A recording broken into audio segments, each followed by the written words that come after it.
guys, we've had a request from a member, and this is one of the perks of being a member, is that you can just send a message and ask us to deep dive on a movement if you need it. We're going to look at the QL bend because it is one that it can get a bit confusing because a lot of people will think you just bend over and then you reach to the floor, and you kind of do, but you kind of don't. So what we're going to do is we're going to have a quick look at it here, okay? So ideally, yes, you have a weight, ideally, but you can do it with just body weight if you want. So you're going to cross a leg over the front, and the front leg is the only leg that can bend, so the back leg stays totally straight, and you bend to the side of the front leg. So if my right leg's in front, it's my right hand that is going to go towards the floor. Now, if I have a weight in it, it doesn't matter. It can be body weight, just hand reaching for the floor at the same time. So what we want to do is we want to focus on the QLs. So these two big chunky muscles, now they're underneath these spinal erectors, but you feel these big chunky muscles, they should be like tree trunks. Now, in today's world, most of us don't have tree trunk like QLs unless you're a Chinese weightlifter. So, because the Chinese weightlifting program, their QLs are really focused on, and they are huge.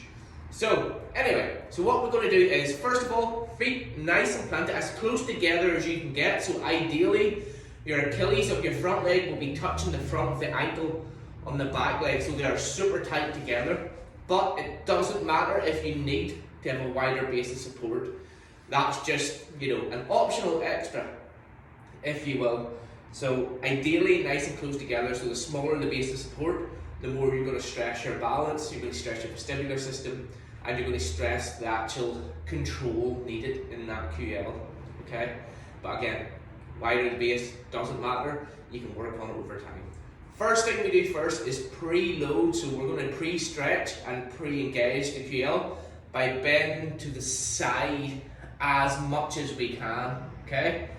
So we want here to be contracting, pulling us down, and you want to feel the stretch here in the back. From there, the idea is now we don't just reach forward, because all we're doing there is engaging all the spinal erectors and everything like that as a forward bend. What we actually want to do is fully bend to the side and then almost relax and stick the hip out. So you imagine you're just going boop. So the hip gets stuck out at 45 degrees behind you. So the weight doesn't actually come forward, or the hand doesn't come forward. It just goes straight down the line of the leg. So that's something you really want to look out for, is to keep the weight or the hand completely in line with the leg. So we'll do one from the side so you can see it. So we're going to fully bend to the side first. Then you'll see the hip goes out at 45 degrees, but the weight stays totally in line with the leg, like the seam of your trousers. That's what you're looking for, because then what we're doing is we're laterally stretching and rotating that QL muscle and making it work and get strong from its full range of motion, from the full stretch point. Because if we just go to the side and then forward, we're not putting that on a full stretch, but we want to go to the side and then kink that hip out and stay almost like we're reaching and turning to the side almost, to fully put that on a rotational and lateral stretch. I got the weight out and didn't even use it. But so the idea is we want to make sure that the muscle is working in all the ranges that it moves in. So that's a key. So like, if you're only working it in flexion and lateral bending but not adding in rotation, what will happen is you'll develop pain because the muscle isn't doing all the things it's designed to do. The QLs are designed to flex, extend, rotate and laterally bend. They're there to support the spine in all the ways it can move. So that's why the QL side bend is such an excellent exercise, because it moves every single direction that the QL moves. So that's why we need to laterally bend first.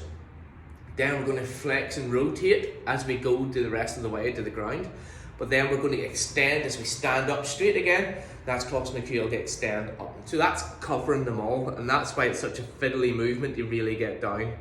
Spend a bit of time practicing it if you need, and it will come. Any other questions about it, I'll go even deeper if you want.